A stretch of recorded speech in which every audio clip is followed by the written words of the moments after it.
Getúlia, meu boa tarde aí para todos e todas. Hoje nós temos aí o paravoluntariado dentro da paravoluntariologia, que é a qualidade ou condição da consciência dedicada a prestar serviço assistencial por vontade própria a partir de bases ou contextos extrafísicos ou parapsíquicos. Aí entra, de fato, as consciências. Mas se nós pensarmos, por exemplo, a pessoa da TENEPS ou da OFIEX, elas já estão aí dentro também, são consciências, né? Agora, aqui eu não coloquei, mas a gente pode colocar na parafatologia o paravoluntariado, que não tem logo de início, viu, Rosa? Agora, o voluntariado paraconscienciológico, a hierarquização do voluntariado, o paravoluntariado cosmoético, a paralaborterapia, a autovivência do estado vibracional profilático, a prática direta da TENEPS, a OFIEX pessoal, a paraperceptibilidade interassistencial, o autorrevezamento multiassistencial na interassistencialidade, a paraprocedência pessoal, os paravínculos conscienciais, o paravoluntariado na paratares, o arco voltaico paracrânio chakral. Agora, ainda tem aí uma série, eu li só a metade aí do texto, e depois nós falamos aí. No fim, sem a autoconsciência da consciência ilustra, quanto ao paravoluntariado, obviamente, são impraticáveis as vivências da TENEPS e a criação e manutenção da oficina extrafísica pessoal. Você já apresenta contribuições regulares, fraternas, no amplo contexto do paravoluntariado? Em quais circunstâncias extrafísicas? Agora, eu quero dizer que esse verbete é o 1021, tem 3 páginas, 39 elogios e tem 7 máximos.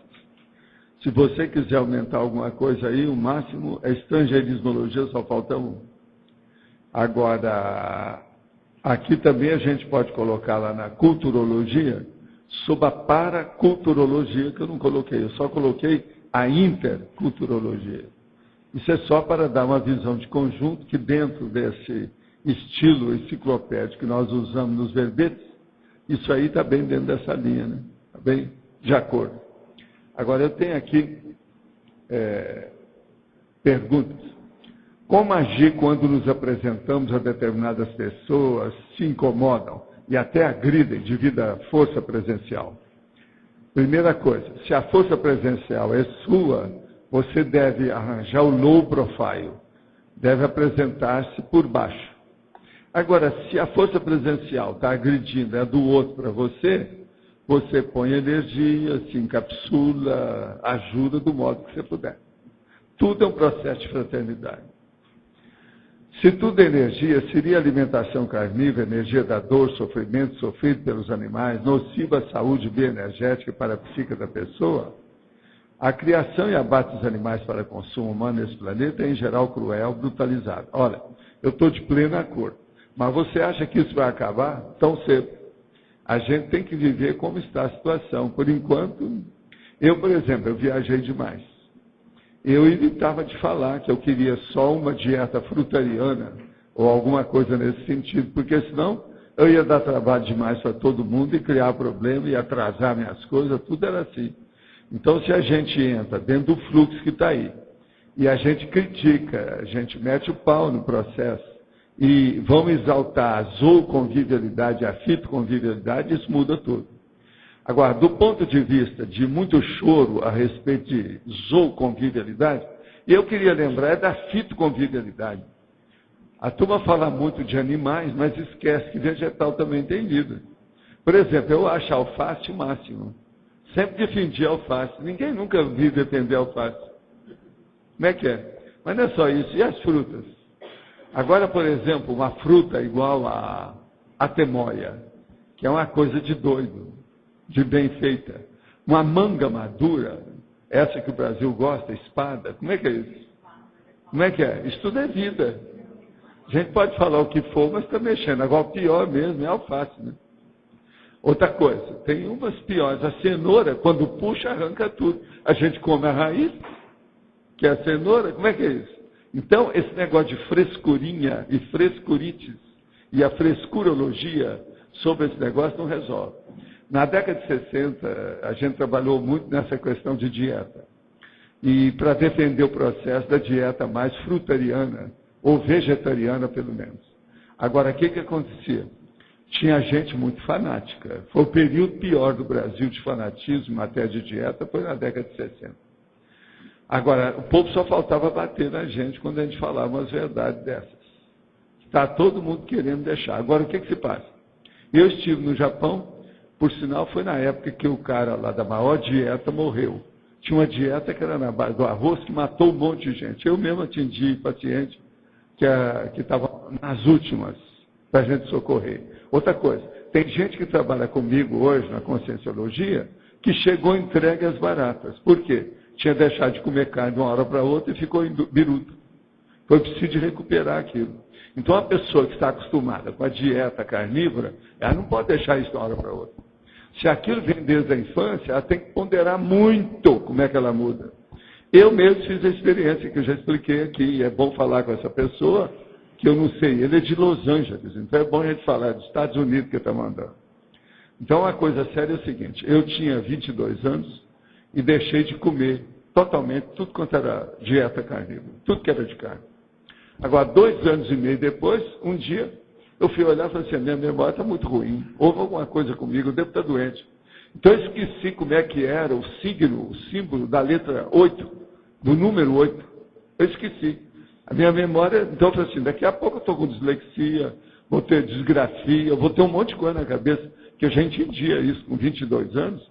Eu já estava estudando, odontologia já conhecia muito e tal. Então, o que se passa? Eu fui estudar e vi que era a dieta carnívora que eu tinha deixado. Então, eu voltei. Eu só recuperei minha memória 5 anos depois. Então, é um perigo a gente mudar a dieta assim, sem mais nem menos, se a pessoa mexe com a cabeça. Se a pessoa não mexe com a cabeça, ela não precisa de memória, se é tudo de qualquer maneira, é outra situação. No meu caso, não. Eu prezo o processo dos atributos mentais, conscienciais, os predicados mentais da pessoa. Isso, então, é muito importante, essa propriedade da intelecção, do modo de elaborar o pensamento. De modo que dieta, a gente tem que olhar muito isso e com calma. E não pode ter frescura de emocionalismo, de romantismo, de besteira com isso. É ver a praticidade, o pragmatismo também da vida, porque não tem outro jeito. E a primeira coisa, evitar indústrias de costume, de matar os outros, de milhões de coisas do jeito que tem aí, que eu sempre combati isso. É o jeito. Para vocês terem uma ideia, na década de 70, por exemplo, eu fui para um local na zona norte do Rio para ver se melhorava o ambiente lá que eles me pediram. Então eu ia para a casa de uma senhora que tinha um salão que cabiam umas 40 pessoas. E era perto do costume carioca. Você já viu falar? Alguém aí conhece onde é que é o costume carioca? E eu ficava lá junto da casa da minha amiga para melhorar o ambiente. Com o passar do tempo parece que deram um contra naquilo lá, andou melhorando. Agora, foi depois, eu fui lá para trabalhar o Olo Pensando, que me pediram. Eu ia praticamente toda semana lá e tinha uma reunião. Só cabiam as 40 pessoas. Depois eu tive que parar com a reunião. Por quê? Tinha 40 pessoas só e eu 80. Então, não tinha mais, o povo ficava na rua, falei, não dá mais, vamos embora.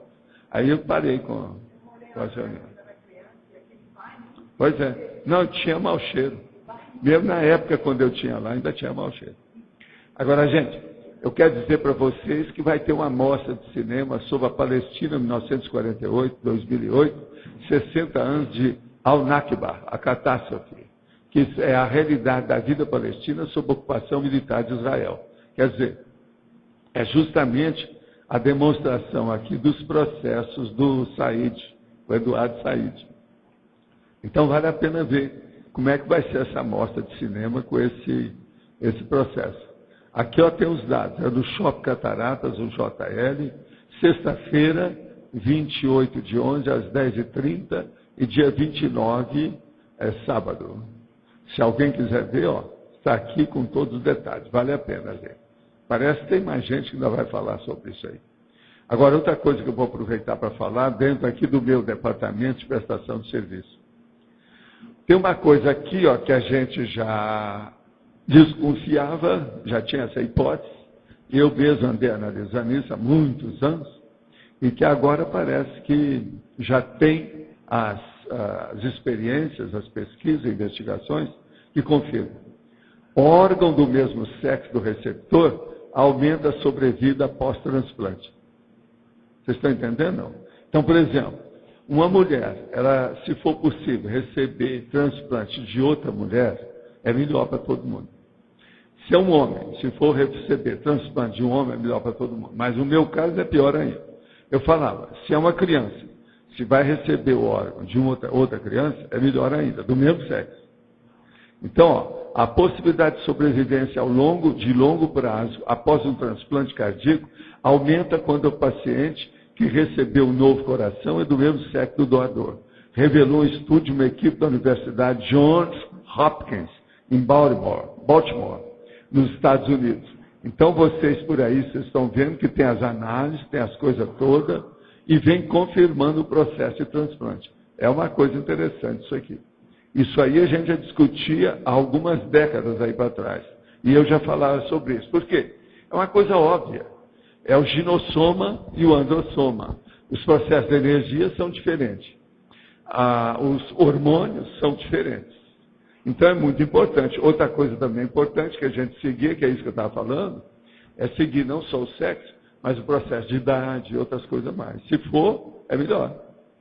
Então, por exemplo, uma pessoa está recebendo transplante, já tem 28 anos. Se ela receber de uma pessoa de 25, 30 anos, é melhor para ela, do mesmo sexo. Então, isso é o óbvio que a gente suspeitava, mas não havia essas pesquisas que tem aqui hoje. Em matéria de transplante, isso é muito bom. As coisas estão começando a ficar tudo mais claras em matéria de transplante. Eu acho que vai chegar um dia que todo mundo já vai ter uma ficha de transplante. Sabe?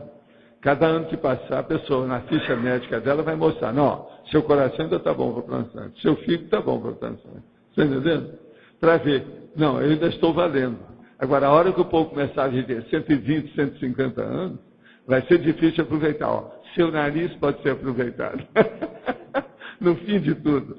Ou senão, o hálux, o dedão do pé esquerdo, também pode ser aproveitado.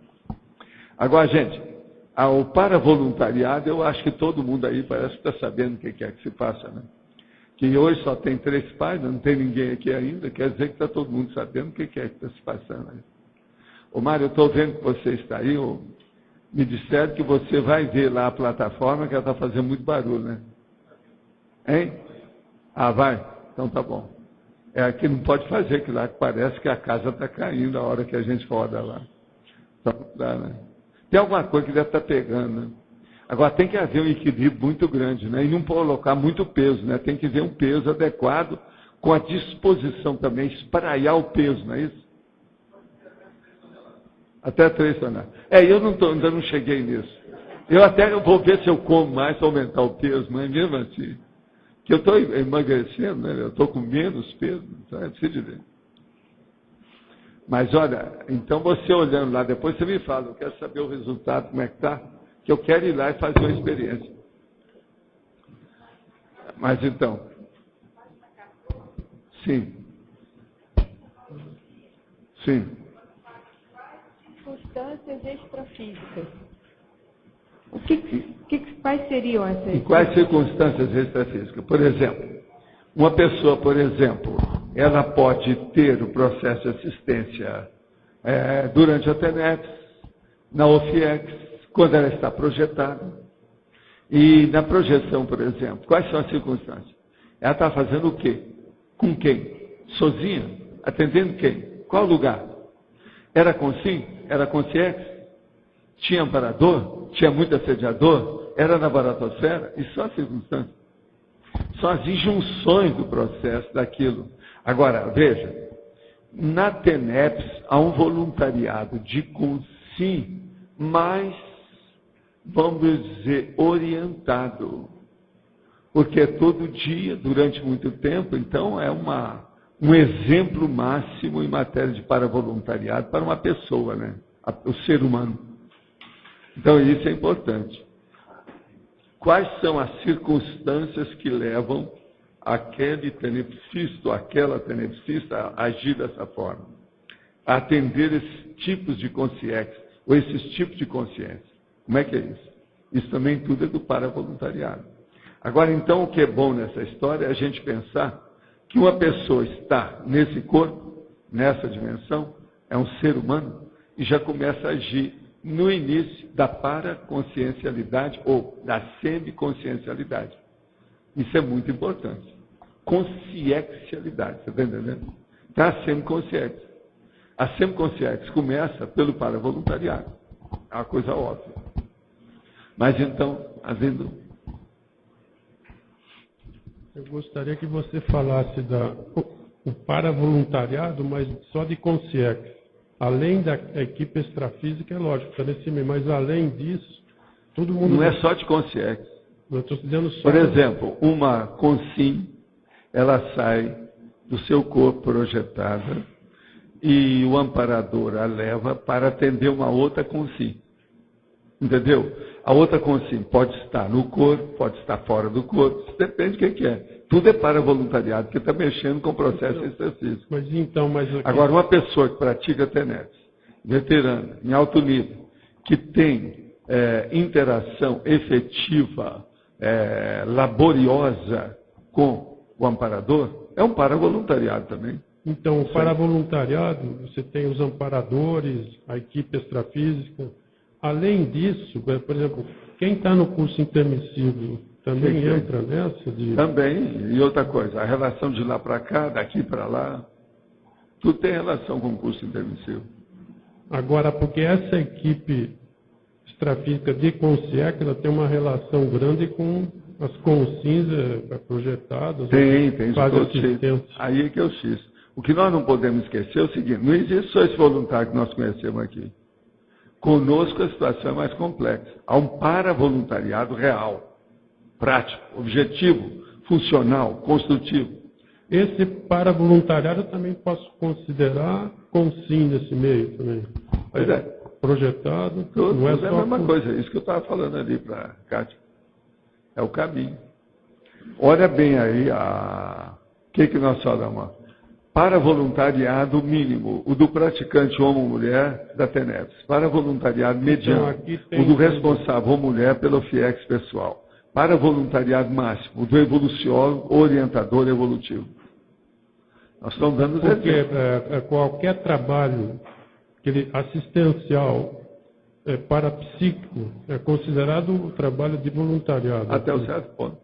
A pessoa sabe, né? Quem está praticando sabe. No caso nosso, porque pode ser um parapsíquico também daqueles parapsíquicos com problema fora, alterado, esses aí não estão nesse meio. Não, isso não é isso. Parapsíquico Agora, do nosso meio. Tem voluntário que são patológicos, né? Ele quer ajudar, também mas não tem como. Também. Mas isso é outra coisa. Nós estamos considerando aqui é o homeostático. Olha lá. Tema central, homeostático. Tá certo?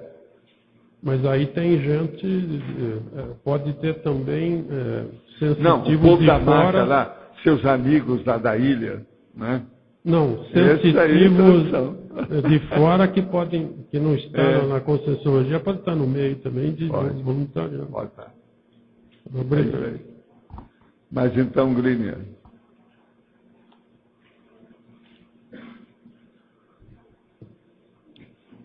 Na parafatologia, Sim. na última linha, o senhor fala na comunidade conscienciológica, cosmoética, extrafísica, né?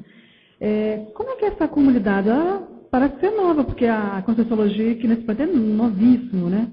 Como é que funciona isso? Mas veja, a hora que a gente começou a falar na consciência e foi proposta uma ciência, um monte de amigos nossos, que são eles aqui inspirados, eles se reuniram, está todo mundo trabalhando. Por exemplo, Interlúdio é toda dedicada ao processo da conscienciologia. Então, essa comunidade que o senhor fala aqui é da Interlúdio ou não? É na Interlúdio? É uma delas, mas tem mais lugar, não é só aqui não.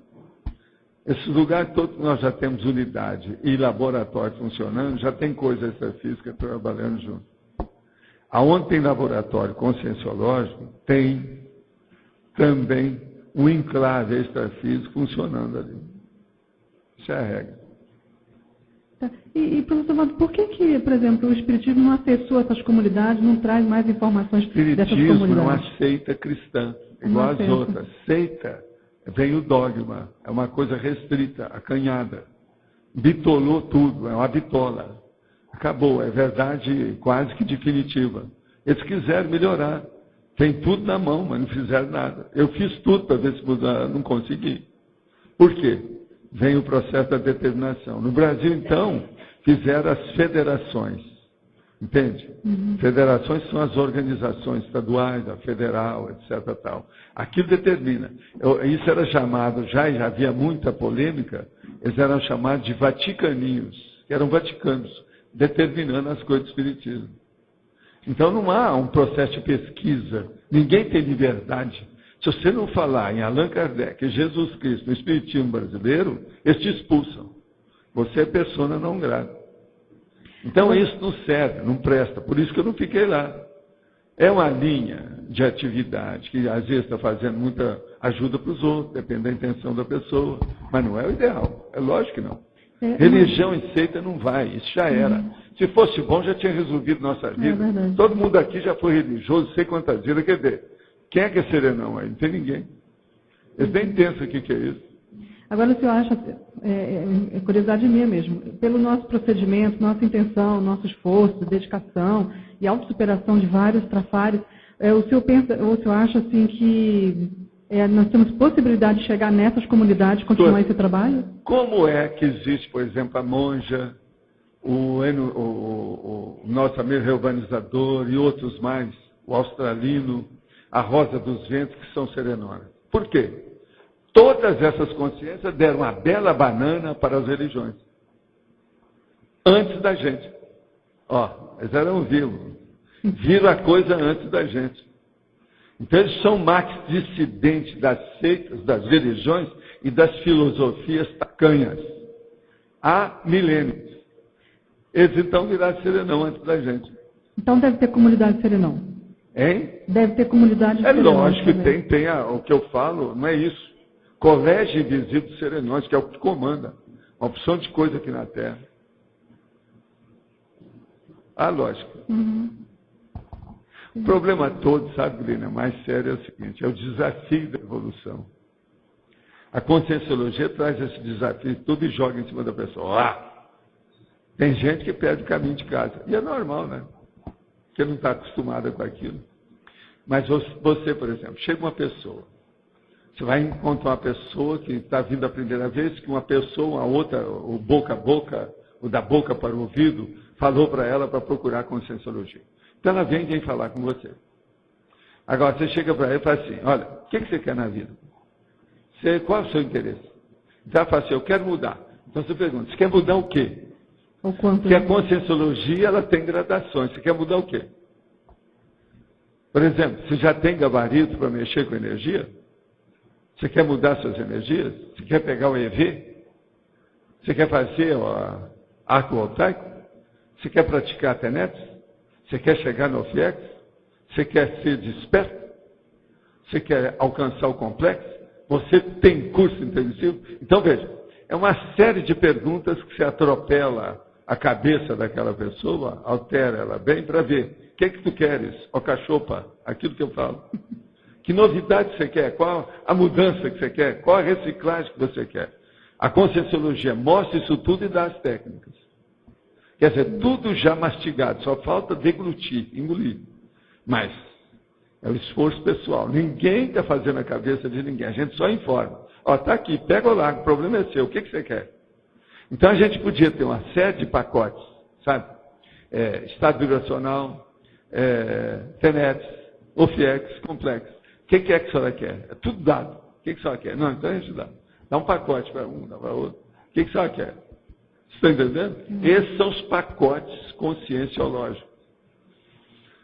Nós podemos fazer uma venda disso, escrito, cada um deles lá dentro, que é com o kit. Como é que a pessoa alcança aquilo?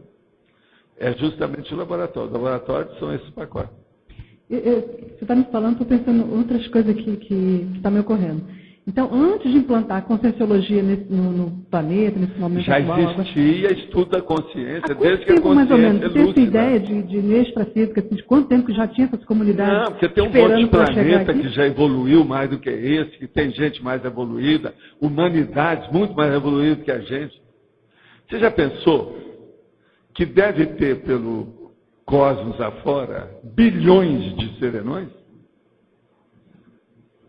Pensa nisso. Então esse povo que fica pensando pequenininho aqui, ó, tá tudo, são insetos ainda. Não estão nem aí, não sabem nada, não estão com nada. Vão ter que chegar lá, pensar grande. Pensa, bilhões. Hoje em dia eles não estão gostando mais de usar bilhões, estão usando mais trilhões.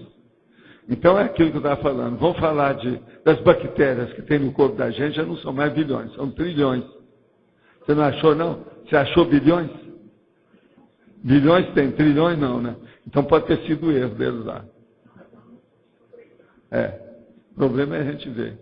Mas o povo está gostando de falar em trilhões agora, porque o dinheiro não está valendo mais nada. Todos esses prejuízos dos Estados Unidos hoje não são mais bilhões de dólares, são trilhões de dólares. Então a guerra, por exemplo, do Iraque, só eles já gastaram 2 trilhões, não é isso? No mínimo. Tem gente que acha que é mais. Eu acho que é muito mais do que isso, porque tem muita coisa que eles notificam. E outra coisa, as vidas dos milhares de soldados que já morreram, dos civis, isso tem um preço. Como é que é?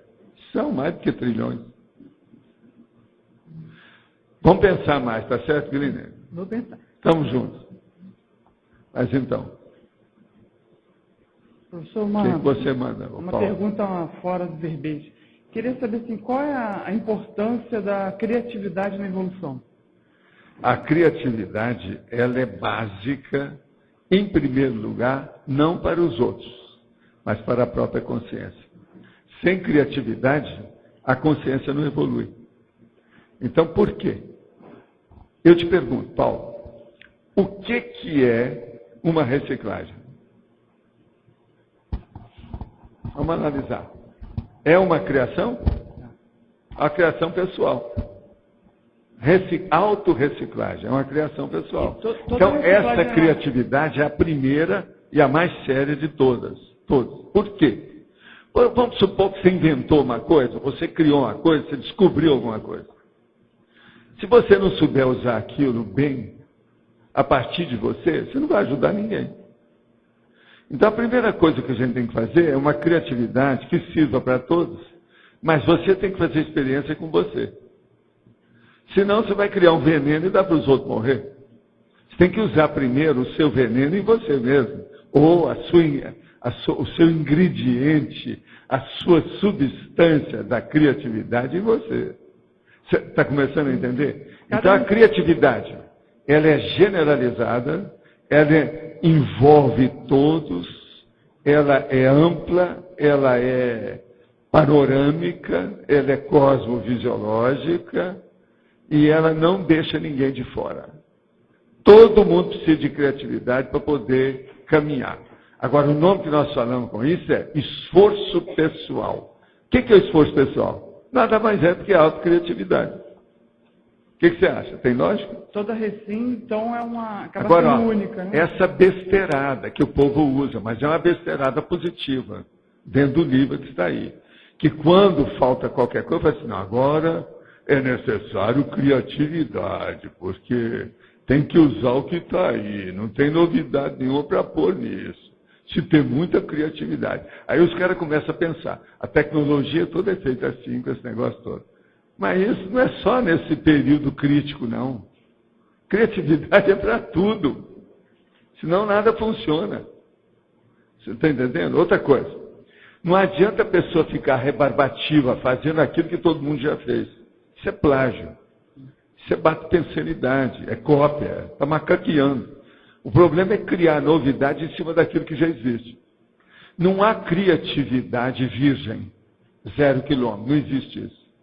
Não há nada que chega aqui novíssimo. Tudo se baseia sentado em coisas que já existiram. Sempre um upgrade. Né? É, sempre um upgrade e não muda. É sempre assim. Então as mudanças também, elas são sempre temporárias. Entende? É igual a hipótese, é igual a teoria. A criatividade é a mesma coisa. Nunca veio para ser definitivo. Então a pessoa, não, Valdo, isso aí veio para ficar. Ok, veio para ficar com modificações ininterruptas. É uma versão temporária, né? Sempre. Então tudo é relativo. Entendeu? Se nós entendemos isso, todas as coisas também se expandem. Agora, hoje eu já falei aqui 3 vezes sobre esse negócio de expansão.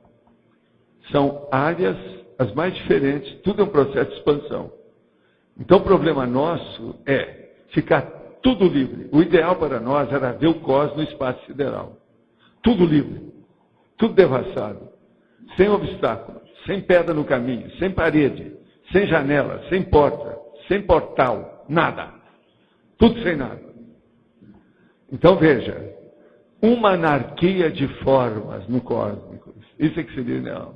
Você está entendendo? Agora, o caminho que eu acho da consciência livre deve ser esse. Eles devem examinar tudo acima dos processos de forma. Por isso que o consciência não usa signo, não usa forma. Entendeu? Agora, durma com barulho desse e começa a pensar. Coloca o consciência dentro da sua criatividade. Como é que você enfoca? Como é que você aborda? Como é que você interpreta o consciência visando a heuristicologia, a inventividade, a descoberta? É um outro paradigma. Muda tudo. Agora, veja, esse é o paradigma da conscienciologia, né, da consciência. Porque você tem que lembrar que a consciência livre é a consciência. Ela está dentro do processo da conscienciologia. Então, a hora que nós falamos nesse nível macro, que eu estou falando, isso é o nível macro. Ele não é o micro, não é o mini, é o macro. Nesse nível macro, tudo é de consciência livre já. Para nós chegarmos, tudo vai bater lá. As cabeceiras são da consciência livre, daquilo que nós entendemos. E outra coisa, eu não acho que a consciência livre seja o fim, não. Tem coisa depois. Começa outro curso.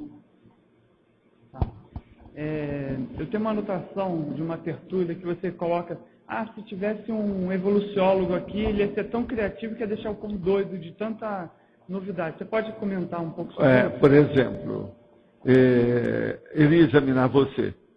Então você chegar para ele, Paulo, e falar assim, olha, o senhor evoluciólogo, o meu problema maior que eu tenho é esse. Ele então ia virar para você e falar assim, o que você acha de você acrescentar alguma coisa aqui, ali? Ele ia arranjar um monte de acréscimo que você às vezes não viu. Por quê? Ele tem uma visão mais abrangente, entendeu? Ele raciocina melhor, porque ele também tem aquilo que nós chamamos os subsídios da inventariologia. A bagagem dele é maior do que a da gente. Então ele enxerga mais longe e mais alto, mais ampla a base do processo da cosmovisão dele. Então, tudo que nós estamos achando que é grande, para ele ainda é microscópico. Então, ele pode ampliar aquilo. Agora, se ele vai dar alguma opinião, ele vai dar uma indicação de um acréscimo, de um ponto naquilo. Ele não vai acrescentar muito, senão ele faz o estupro evolutivo em você. Ele não vai fazer isso. É o próximo passo. Então, ele dá o próximo seria esse, mais esse. O problema do evoluciólogo nada mais é do que o passista. Ele dá um passo na frente. É o passista do carnaval evolutivo. Ele mostra o próximo passo. Sempre é assim. Uma última pergunta. Tem um jornal do CE que parece que vai ter um portal aqui do CE. Pórtico. O nome é pórtico, não é portal, não. Isso aqui no Paraná é uma das tradições do Estado. É fazer pórtico dentro dos bairros. Curitiba mesmo tem. E uma ideia era assim, deixar escrito, se você não pensa grande, é melhor nem entrar. Parece que você colocou essa... Não, isso se eu pudesse, né? Mas eu não sei se eu posso. Mas aí Se eu pudesse, eu ia fazer piada nessas coisas todas, na entrada do CAEC, na entrada do discernimento. Lá no discernimento é que seria bom. Se você não sabe o que significa essa palavra, não entre. Vai para sua casa estudar dicionário. Depois você volta. Isso é no discernimento. Tem uma porção assim, mas nós não podemos fazer isso. O que a gente pode fazer assim, do ponto de vista... Porque senão o cara chega com um cachorro. O cachorro entra e ele não pode entrar. Fica muito ruim. Então o cachorro vai humilhar o dono. Isso não pode, nós não podemos trabalhar assim. Esse aqui é o problema. O que pode ser feito na prática assim, para ajudar as pessoas a pensar grande, ou pensar Dá exemplo. Agora, principalmente, exemplo pessoal. É o que mais sério e mais difícil. Exemplo pessoal. Você veja, eu procuro dar exemplo das minhas coisas. Nem sempre eu acerto, porque eu não tenho bons exemplos para tudo. Agora, eu tenho um ou outro que às vezes serve. E outra coisa, eu me apresento como cobaia. Com 5 cobaia. Isso é uma boa coisa para mostrar para a pessoa. E outra coisa, eu nunca desejo convencer ou persuadir uma pessoa daquilo que eu penso. Mas eu defendo o meu ponto de vista com unhas e dentes. Você está entendendo? Porque eu não estou brincando com isso. Eu sou sério nos meus princípios. Isso é outra coisa. Agora, não faço questão da pessoa me entender ou não. O problema é dela. Nós não podemos forçar uma pessoa. Tem pessoa que quer que todo mundo entenda aquilo que ele fala ou aquilo que ele escreve. Isso é errado. Se a pessoa não quer entender, você não pode estar forçando. Deixa liberdade. Liberdade, democracia é isso. O problema é o seguinte. Quando a gente fala, eu sempre fiz isso através desses 50 anos, falando para o povo, 60 anos. Sempre deixava a porta aberta. A hora que encostava a porta, devido ao vento ou ar-condicionado, eu falava assim, gente, ó, a porta não está trancada, não. Só chega lá que qualquer um aqui pode ir embora. E às vezes eu dava um jeito de reduzir o povo, porque estava cheio demais, estava um tumulto, já não podia nem falar, então eu começava a falar umas coisas que mexia com todo mundo que tinha escrúpulo religioso, besteira de animal e coisas assim. Então eu começava a falar de J. Cristo, por exemplo, e mostrava a realidade humana de J. Cristo. Então, um casal saía, ia embora, o outro saía. Daí a pouco ficava a plateia correta. Cada um sentado, bonitinho, em seus excessos. Então eu criei essa técnica, eu cheguei a escrever depois. É a técnica de manutenção do limite viável da plateia, do auditório. Toque regulador de ouvido.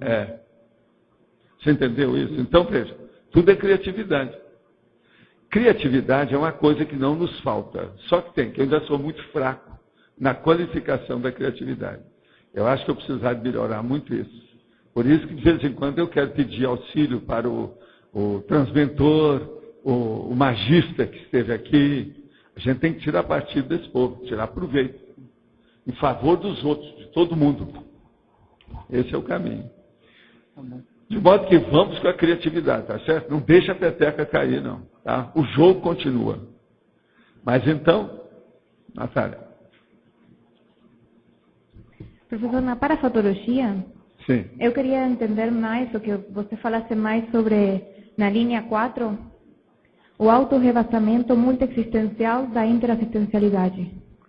O caso é o seguinte, o autorrevezamento interexistencial é uma pessoa, por exemplo, que igual você já fez assistência em outras vidas.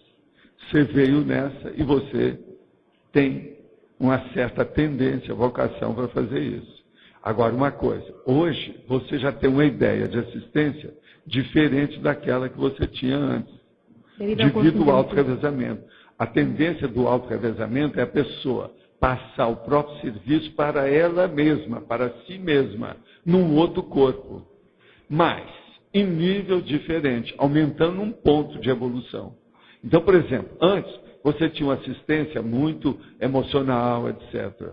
Hoje você já está querendo tudo intelectual, ponderada, de discernimento, você está entendendo? Uma coisa com maior profundidade. Isso, então, mostra que seu autorrevezamento já melhorou em relação aos outros. E existe a possibilidade de que a gente mantenha a mesma tarefa? Ou seja, não a mesma tarefa? Não, a mesma tarefa, a pessoa só deixa a tarefa, porque quando uma pessoa morre, ela não muda nada, ela continua a ser do jeito que ela é.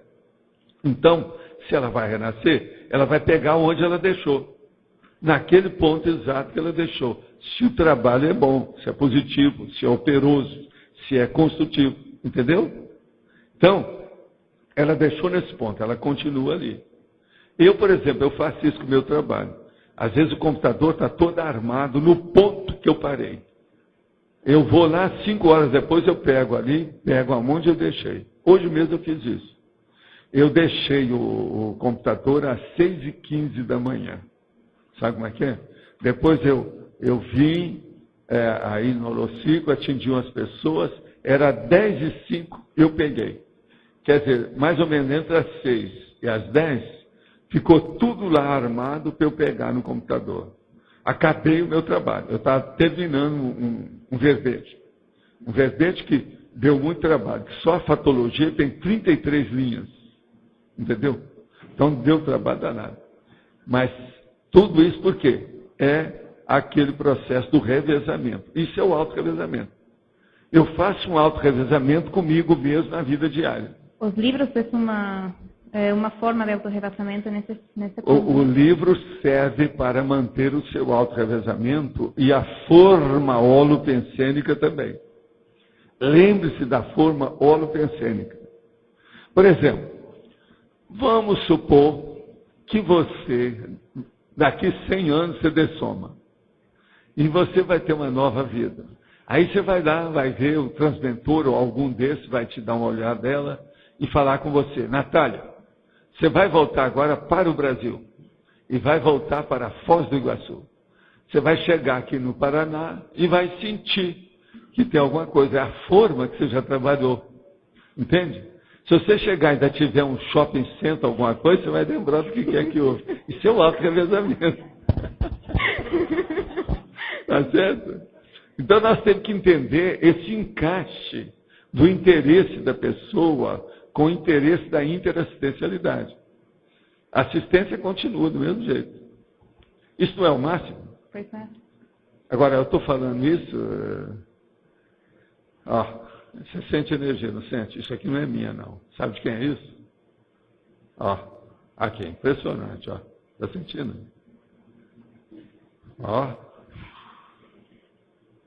Isso é a turma da Austrália, a turma da Argentina. O australiano está lá em Córdoba, essa semana. A pena que ele não sabe onde é que é, né? Para ir lá ver o homem, né? Chegar lá de avião, pegar um jet e ir lá, descer, ou se não um helicóptero, e descer onde o cara está. Ele está lá, o homem está firme. Hein? Agora, eu estou sentindo a turma aqui. Vendo, são 3. São 3. É um homem e 2 mulheres. Agora, é engraçado que nós falamos um negócio dela, com as coisas todas. Eles vieram. Agora, vocês sentiram a energia da situação aqui? Como é que está? É gente boa. O australiano, ele é muito forte. Eu toquei no assunto dele, né? Foi por causa disso também, a turma quis se manifestar. Para mostrar, estamos aí. Eles falaram, presente. A gente tinha hipóteses dessa equipe trabalhando lá na Expo. Eu acho que tem a ver com não, eles estão ajudando você, com todo esse esforço que eles fizeram, fazer o levantamento, esse monte de gente, dezenas de pessoas que responderam o negócio. Eles estão vendo o seu esforço. Vão em frente, é por aí. Tá certo? Pode falar espanhol lá de vez em quando, tá?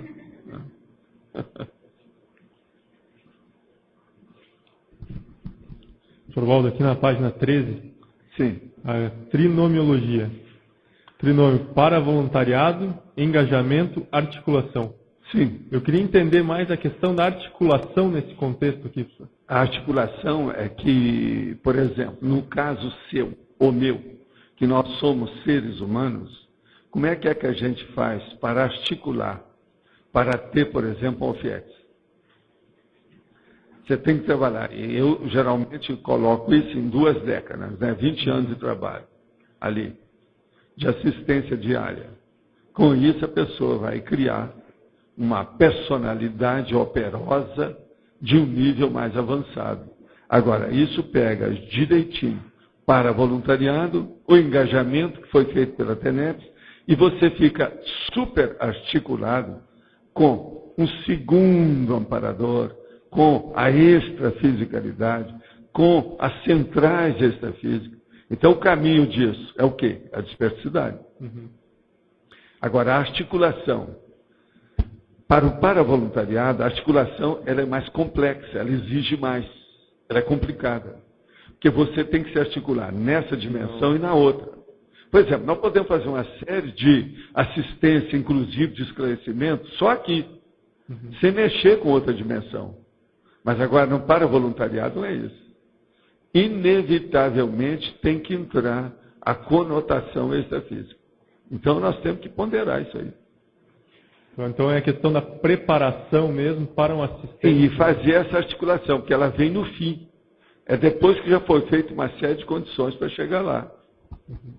Não dá para a pessoa articular de cara, porque ela não é veterana, ela não tem traquejo, ela não tem experiência.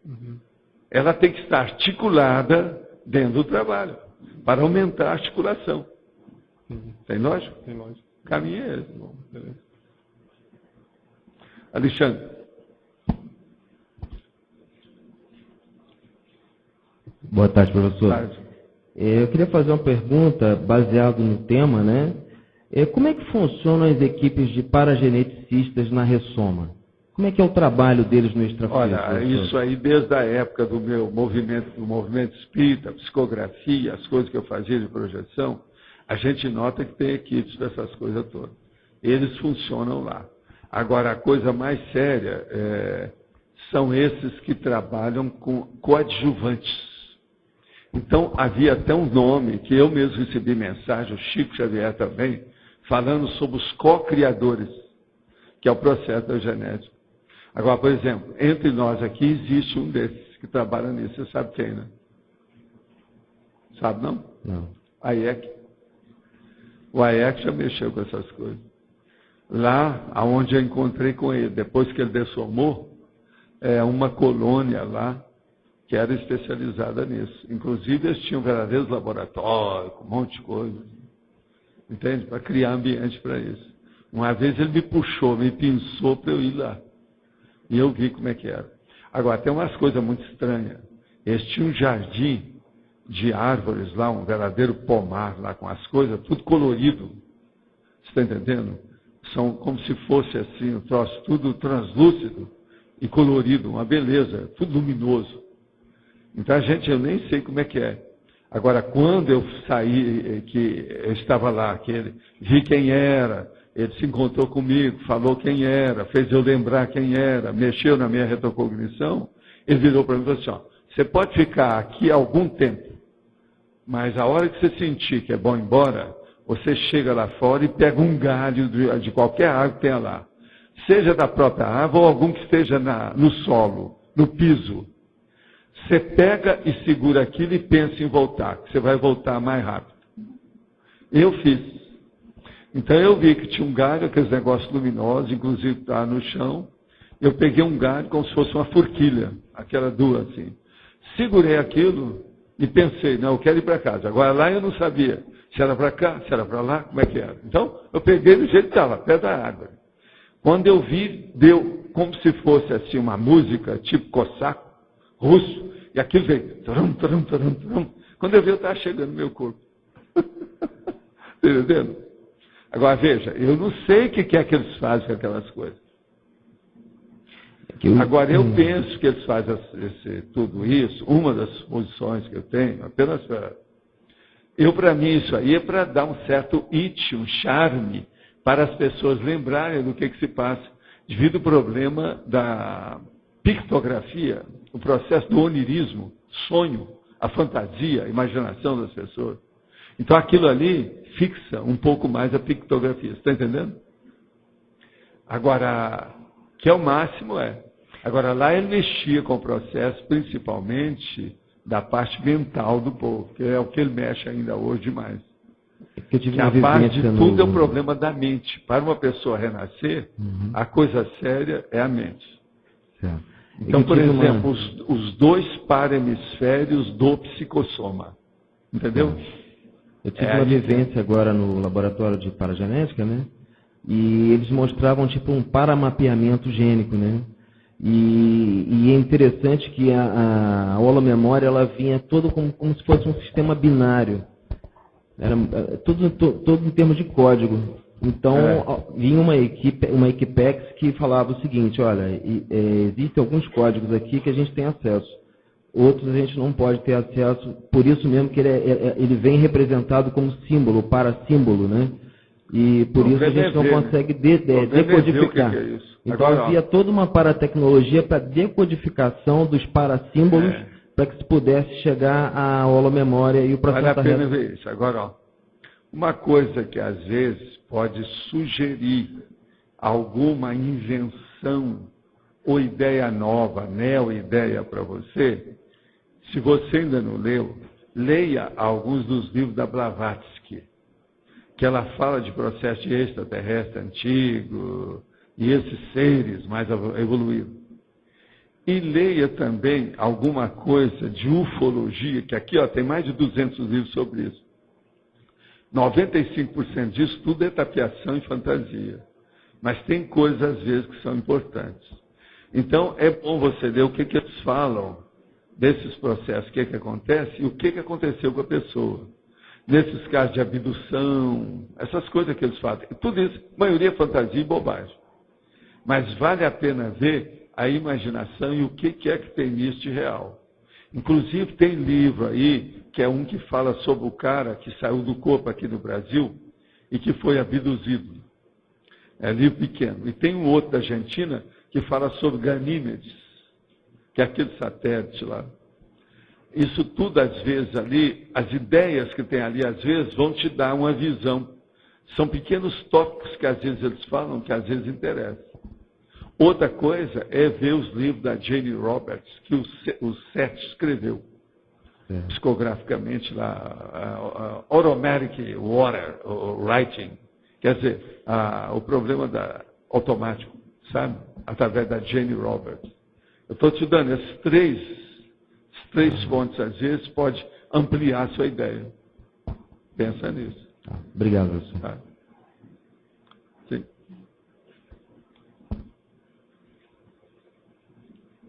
Valdo, Sim. eu queria fazer duas questões sobre o vegetarianismo, que falámos no início. Sobre o quê? Vegetarianismo. Sim. Que falámos no início da sessão.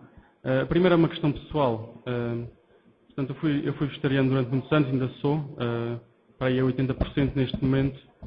O que eu queria perguntar era se o que o Valdo falou, estava a falar de vegetarianismo puro ou vegetarianismo com produtos de origem animal, ou seja, com produtos como leite, como é que queijo. é? Eu não entendi isso aí. O que você quer saber? O que eu quero saber é se o Valdo estava falando sobre vegetarianismo puro. Vegetarianismo? O quê? Vegetarianismo. Vegetarianismo. Fala direito. Você está parecendo português, você? É. Não tá? Ele é fora de série. Inclusive, ele trouxe uma série de material lá de Portugal para nós agora, lá do nosso povo. Mas então, vegetarianismo, o que tem? Se estamos falando de veganismo ou vegetarianismo com produtos de origem animal, queijo e leite, de acordo com as Não, o vegetarianismo, isso varia ao infinito. Sim. A hora, por exemplo, que você vai comer uma série de condições aí, não tem nada de vegetarianismo, mesmo esse que eles falam que tem. Que às vezes ele está usando um óleo que é óleo animal. Então não tem vegetarianismo, coisa nenhuma. Então há muita tapiação nisso tudo. Agora eu quando fui fazer a dieta vegetariana, você sabe, eu sou javali. A hora que eu decidi era tudo isso, foi por isso que me atacou o processo mnemônico. Entendeu? O que eu pergunto isto devido à questão da assistencialidade, da TNEPs, tudo isso, até que ponto é que bastará apenas consumir... O ideal seria, a meu ver, era a pessoa, vai chegar um dia que nós vamos fazer isso, que você vai comer só coisa baseada em cadáveres, mas cadáveres naturais, que você não matou ninguém. Então, por exemplo, a fruta caiu da árvore. Você vai lá, come a polpa dela e planta a semente. Você não vai prejudicar ninguém com isso. Vai? Não.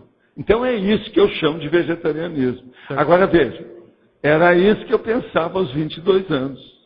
Então não tem influência de óleo animal. Não vai se matar mais nada. E outra coisa, isso aí ainda não resolve o caso da alface, não. É preciso ter cuidado. E outra coisa, pior, não resolve a cenoura. Certo. Como é que fica a cenoura? Sim. Então, a gente tem que estudar como conviver com isso. Agora, o que se passa? Hoje, a tecnologia nossa, ninguém está pensando nisso. Tem gente que nunca pensou nisso. Isso ainda vai demorar quanto? Nós ainda temos uns milênios pela frente, até que o povo vai entender isso aí.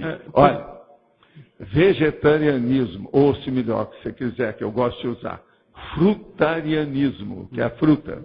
Que se você comer só a polpa da fruta, você não está prejudicando ninguém. Esse, então, o povo entende mais depressa. Isso aqui é a dieta frutariana. Agora, então, você pode comer até moia e salva sementes. Você está entendendo como é que é? Já, se você for comer a Yacon, já é um problema. Que a Yacon já é uma raiz. Como é que fica? Tem que estudar. Sim. Agora, então, veja. Baseado nessa questão, nós temos que olhar qual é o objetivo que você tem com as coisas. Exato. E a gente, dos males o menor. Exato. Isso é o princípio da cosmoética. Sim. Então, se você, por exemplo, começar a exigir muito, você quer comer só fruta por todo quanto é lado, você vai dar trabalho para um monte de gente. Claro. E vai chegar um ponto que as frutas vão apodrecer, porque você não vai conseguir comer tudo. Vai dar um monte de condições. E outra coisa, do jeito que nós estamos hoje, a gente nasceu comendo uma dieta onívora. Se você começar a comer só fruta, você vai para o enterramento, para o cemitério rápido. Por quê? Vai faltar uma série de condições e de ingredientes para manter o seu metabolismo. Vai te dar um monte de alterações de órgãos do sistema do seu corpo. Você está perdido. Eu tenho uma dieta hoje mais frutariana, mas ela é onívora, num monte de condições. Hoje, por exemplo, eu comi mais macarrão e comi mais ameixa preta. Entendendo? Na hora do almoço, antes de vir para cá. Estou te falando o que é que foi minha comida. Agora, comi também um pouco de cogumelo, aqueles partidos que estavam no meio do molho. Agora, tudo a gente tem que olhar o que é que faz. O que vai fazer. O macarrão que eu comi estava fora de sério. Eu estou dando um pouco de... né, mexendo na boca aí da turma. De modo que você entendeu, então, o que eu quero dizer com vegetarianismo. Para mim, pessoalmente, a maior preocupação tem a ver exatamente com a questão cosmoética do mal menor. Ou seja, até que ponto, tem a ver com a questão da destruição de vida. Até que ponto é que nós devemos ir? Agora, esse negócio de destruição de vida tem outra frescurite nisso que a gente tem que olhar. É aquele negócio que eu chego e faço assim, ó, estou aqui com você, então eu faço assim, ó, e engoli. Eu salivei e engoli. Degluti a saliva. Com isso, eu matei quantas bactérias? Então, você está matando bicho o tempo todo. Não tem jeito. Agora, o cara mais vegetariano, mais frutariano, ele mata micro-organismos. Sim. Então, não tem saída para isso. Então, eu acho isso uma frescura total quando a pessoa... Outra coisa, um monte de gente é vegetariano, só come vegetais, mas em compensação, ele só fala besteira. O que adianta? A mesma boca que come só vegetal, fica julgando besteira para fora. E o que eu vi disso, era isso que o povo achava ruim. O problema nosso, a pessoa não vira santo por ser vegetariana. Claro. Isso é bobagem. Sim. O salvacionismo não se faz pela dieta. Não, quer dizer, a minha Tem muito mais coisas junto com isso claro. para a pessoa se melhorar. Sim. A minha perspectiva é mais na questão da produção industrial. Ou seja, quando eu falo em termos de destruição de vida, quer dizer, também temos que ter em conta que um animal, para sobreviver e para ser criado, tem que consumir muitos vegetais. Eu vi essas coisas todas muito sérias, porque aos 12 anos eu saí da minha terra e fui para Uberaba. Uberaba é a capital do boi zebu, do guzerá, do Nelore. Você está entendendo? Então, criação de boi e vaca para corte, que levava para Barretos. Até hoje ainda existe. A exposição lá é no mês de maio. É a maior da América Latina. É onde são milhões que se faz para vender um boi. E aquilo veio da Índia. Eles aperfeiçoaram a criação em Uberaba. Então, eu sou especialista nisso devido ao processo da exposição agropecuária de Uberaba. Então eu vi tudo que você pensar de excesso nessas coisas. Claro. E gente, cada um mais rico do que o outro, com milhões, só de boi e vaca. Às vezes o cara é até analfabeto. Tinha milhões no banco. Você está entendendo? Só por causa das vacas que ele criava. Agora, o que eu vi de manada de gado não é fácil. É tanto que eu fiquei doutor para saber uma boiada. Vinha boiada assim, a gente fazia aposta. Vamos ver quantas cabeças tem. Aquele que chegar mais perto do número ganha. E a gente cruzava os dinheiros lá, 3 ou 4. Eu ganhava a maioria deles. Porque aquilo passava na porta lá do bairro lá que a gente criou, que eu que levei os primeiros postos para lá e fiz as primeiras casas.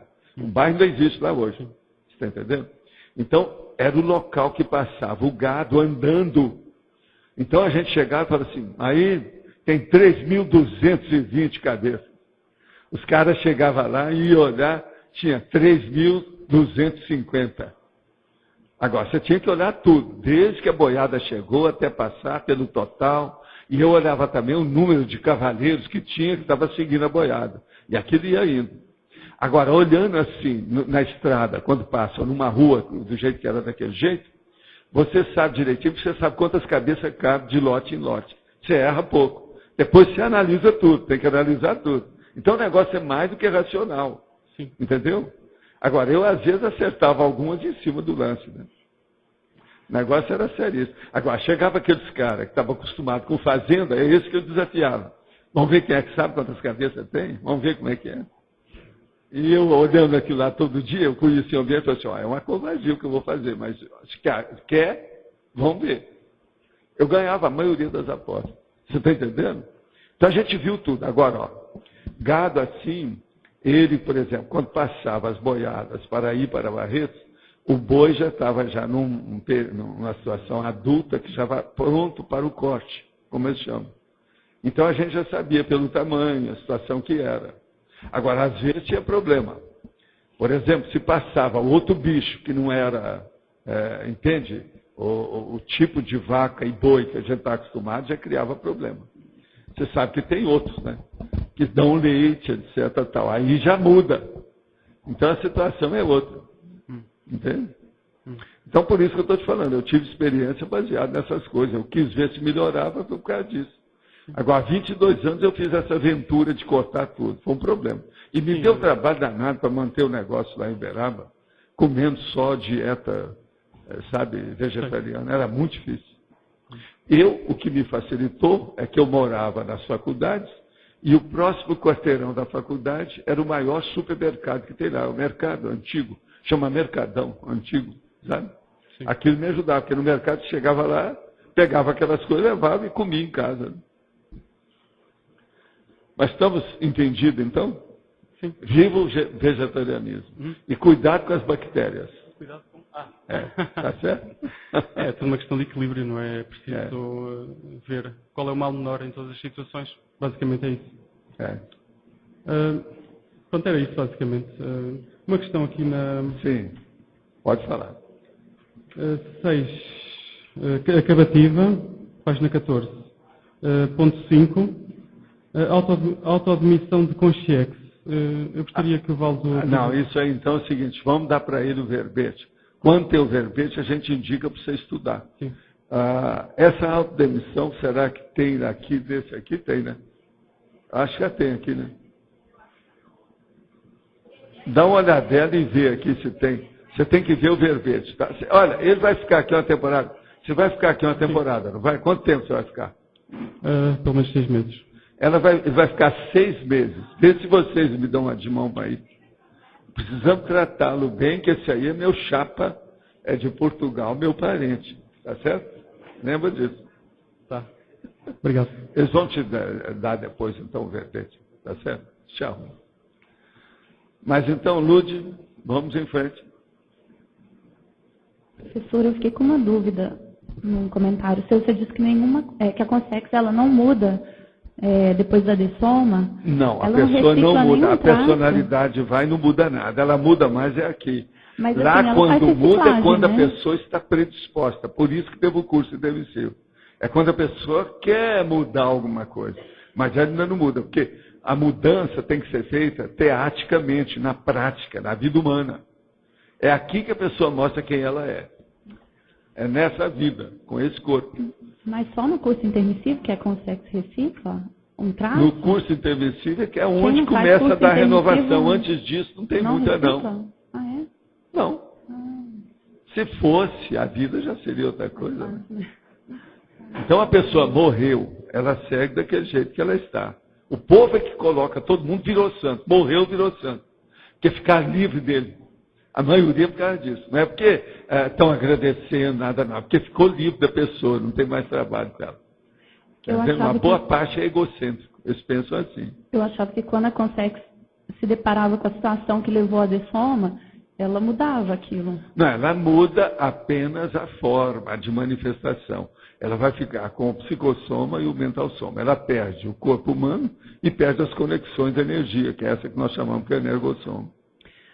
Mas agora, aqui, a vontade, a intenção, a elaboração de Pensene não muda nada. Senão, todo mundo ia virar santo, ia virar serenão. Então era o máximo esse negócio de dessomar. Vamos dessomar para evoluir. Não é assim. A maioria dessoma não é para evoluir ainda não. Precisava ainda de resolver a opção de coisa, etc. Por isso que tem uma opção que vai, depois fica preocupado, volta, começa a chatear todo mundo, faz assédio. Entende? A psicoteca, ela não é só para curso intermissivo, é? Como é que é? Psicoteca é só para curso intermissivo? Não, a psicoteca é para quem tem já lucidez para usar. A maioria não tem. Não adianta ter uma psicoteca, por exemplo, na baratosfera. O povo não tem gabarito para isso. Tá certo? Mas então, Fafá. Boa tarde. Tarde. Professor, o senhor conversou agora com o Paulo e nos trouxe a questão da importância da criatividade, das soluções criativas. Eu queria que o senhor nos ajudasse a entender um pouquinho mais o processo, o que está acontecendo, da união das instituições conscienciocêntricas e da aplicabilidade da criatividade nessas soluções, né? Aspectos positivos e negativos. Isso aí é o máximo, isso aí é muito bom. Toda renovação, ela deve ser bem-vinda. E agora nós temos uma renovação que está dando para o grupo. Então a renovação grupo kármica, ela é mais séria do que uma renovação individual. Então eu acho isso o máximo. Está na hora mesmo de fazer essas coisas. Por exemplo, tem coisa aí que ontem mesmo foi falada, a própria Isabel falou ontem. Por que é que dispersa tanto esforço com certas coisas que podia ser uma coisa só? Por que, por exemplo, que contabilidade, todo mundo precisa de ter um contador? Por que não tem um para dar orientação nessa história toda? Um centro? Ou por que não se criou uma empresa de contabilidade nossa para reger todas as outras? Tudo isso nós temos que estudar. Eu estou vendo que essas coisas estão caminhando. Agora, chegou a hora, é crise de crescimento, muito positivo. Eu lembro que o senhor comentou há uns 3 anos, quando a gente estava numa reunião grande sobre se comprava ou não comprava certos terrenos, o senhor mencionou a questão da importância da sinergia, né? O trabalho em conjunto. Trabalho em conjunto. Por que é? Por exemplo, eu não estou com ideia de levar o processo daqui para o centro da cidade. Nós queremos ficar mais próximo. Tem que centralizar, fazer a convergência, a confluência dos esforços. A união aumenta a força dos elementos, componentes da união. Entendeu? Então é muito importante isso aí. Dentro disso, as especializações. Então, a especialização são as filiais. Elas são muito importantes. O que nós estamos fazendo aqui, nada mais é, dentro da Cognox, é a sede, é a matriz. Mas tem que ter as filiais. Entende? Então as filiais é que são. Agora, o processo da conscienciologia é o problema da matriz. Agora tem que ter especialidade lá dentro. Isso faz parte. E isso aí vai aumentar cada vez mais. A tendência é aumentar a especialidade. Agora, uma matriz básica, ela sempre vai ter que ter. É o que equivale a uma capital. Que é a centralização de todos os esforços maiores. Porque isso aumenta. É o processo da potencialização da criatividade. Está claro? Ok, obrigada. Dom Arlindo.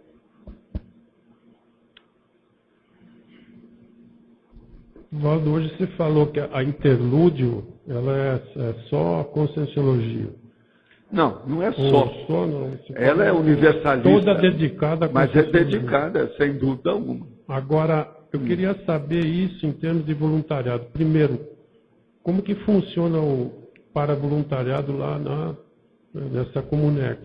Lá é o seguinte, se é uma Consciex que aparece, igual esse que tem, eles trabalham lá em conjugação com os processos de assistência.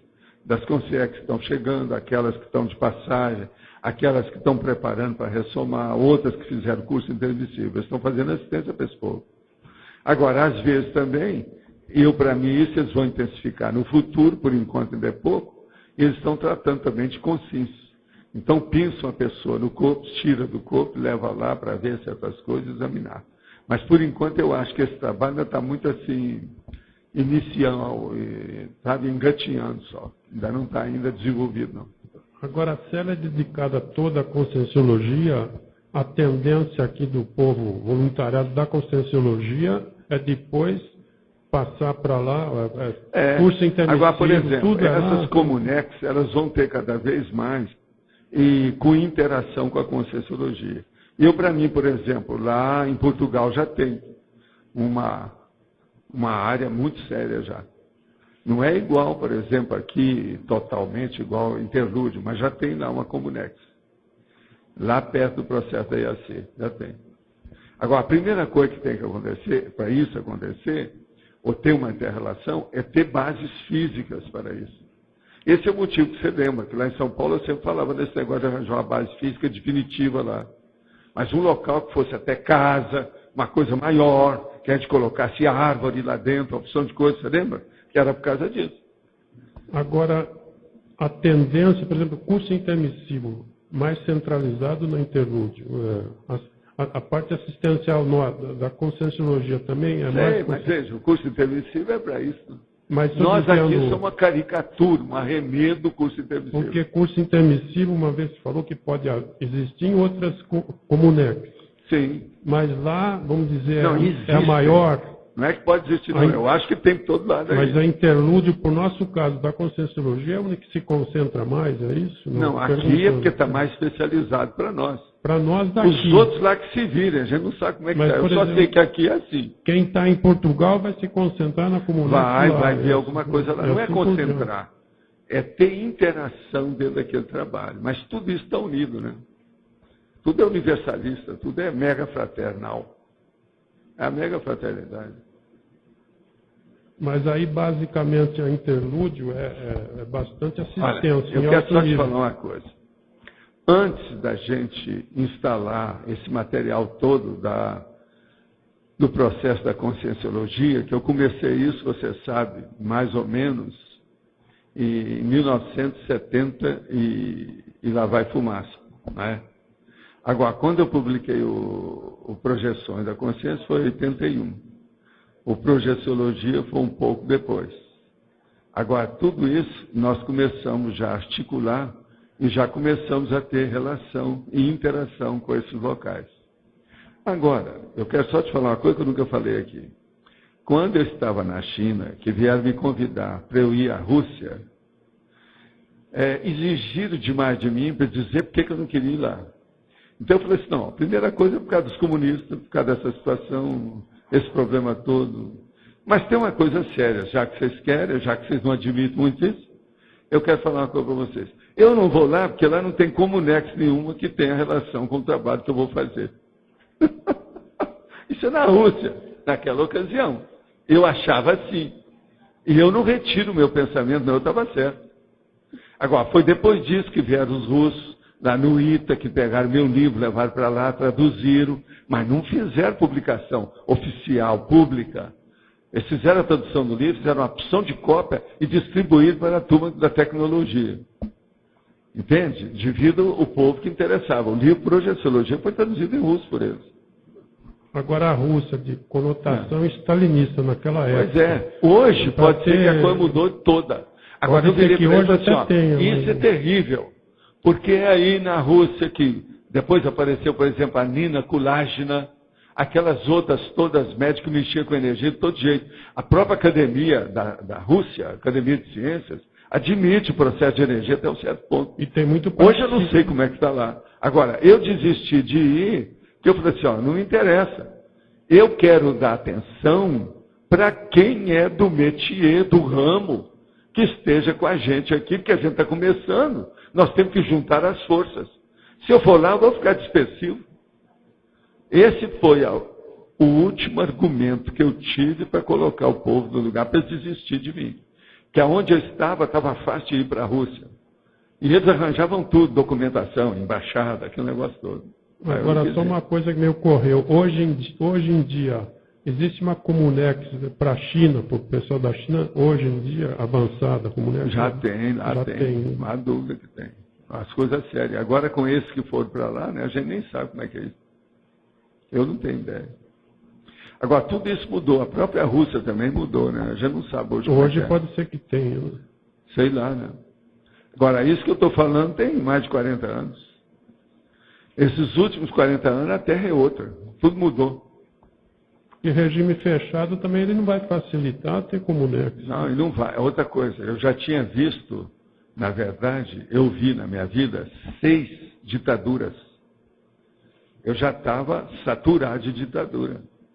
Eu vi ditadura no Brasil, no Paraguai, na Espanha, em Portugal. Não é fácil. Tudo quanto é lado, eu já estava cheio disso. Na China, aqueles caras lá morrendo lá no mar, lá. A China foi brava. Na China, aquilo lá não era fácil. A época do mal foi bravo. Pois então, eu vi isso tudo, muita coisa lá perto, eu tive lá perto. Só não quis entrar em outras coisas porque ia ser pior. Aquela revolução cultural lá que eles chamam, que matou mais gente. Aquilo é uma loucura. Igual pior é isso, né? Quem matou mais foi Stalin. Na Sibéria. Mas estou dizendo, é a mesma ramificação. O mal veio ramificou todo mundo. O próprio Fidel Castro matou tanto lá no Paredão. Ninguém fala aqui. Fica esses caras aí da arte do Brasil exaltando Fidel Castro, próprio Lula. Mas ninguém fala no Paredão. Só numa noite por dia mataram mais de 3 mil pessoas, tudo no tiro. Como é que é aquilo? Tudo na base. Colocava o cara no paredão e matava tudo. Como é que é isso? E tem intelectual aqui que apoia muito. Pois é, estão por fora, né? Mas então, Dom Eliel.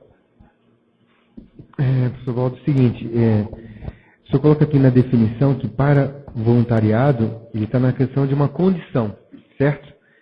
Nessa condição, você já começa a preparar o seu próximo curso intermissivo? Tudo que você está fazendo aí, você está preparando o seu próximo curso intermissivo. Para nós aqui, isso é o arroz com feijão, é o óbvio.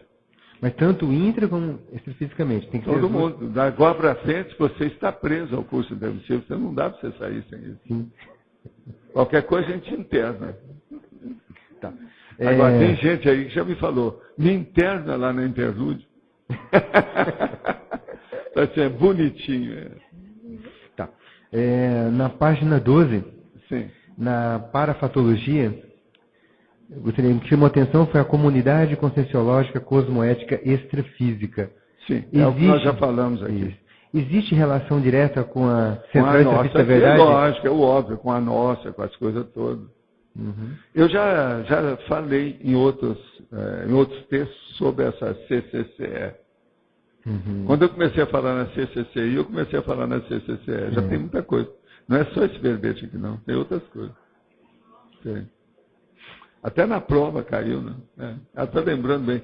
Agora, o que é engraçado é que depois que falaram na prova, toda hora aqui tem gente falando na prova. Aqui, voltaram a pensar que tem uma prova. Né? Gente, vai ter uma prova no dia 14 de dezembro. Aqueles que não estavam aí, eu quero lembrar. Tá certo? Preparem-se, que o Loche e o Antônio estão preparados com a palmatória na mão. Não é isso? Palmatória, não é isso?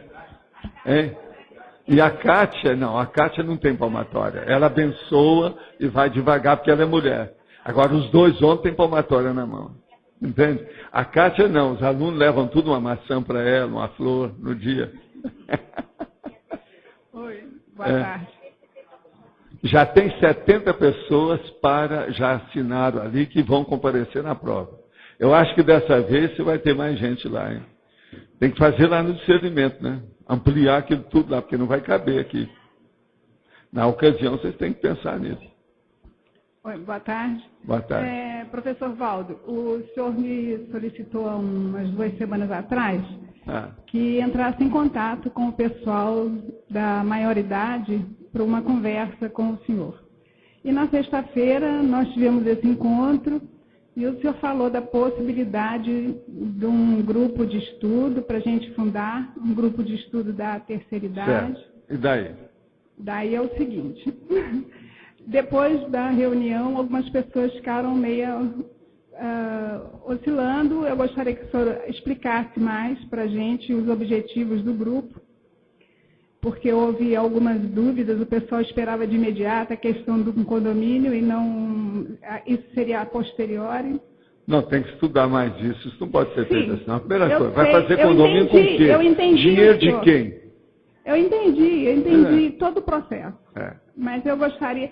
E uma coisa que me ficou... Essa turma hoje... apareceu lá no Summit? Não. A turma que esteve aqui comigo apareceu lá no Summit? Eu acho que não. Apareceu ou não? Quem é que esteve aqui comigo, aí junto com ela? A turma dos longevos. Vocês estiveram no Summit? Então acabou. Então você já sabe tudo. Tá. Sabe que está havendo renovação generalizada. Vocês, vocês estão começando já na renovação. Isso está ótimo. Está ótimo. Já Agora, começa com o pé direito. Não é isso? Existe uma expectativa de um fluxo maior de pessoas da terceira idade daqui para o futuro, mais do que tem hoje? Tudo, por todo hoje lado. Uma mas não é só aqui não. Grande, Por toda parte vai ter gente mais velha. Uhum. O cabelo branco vai dominar certas áreas aí. Em alguns países já estão começando a dominar. Já tem cidade que tem mais cabelo branco que tudo. Outra coisa. Copacabana, se você tirar a população flutuante, tem gente mais de cabelo branco do que gente de cabelo preto. Copacabana já é assim. Já faz alguns anos. O que retempera lá são os hotéis com os turistas. Isso é que mostra gente jovem, porque a maioria lá não é jovem mais.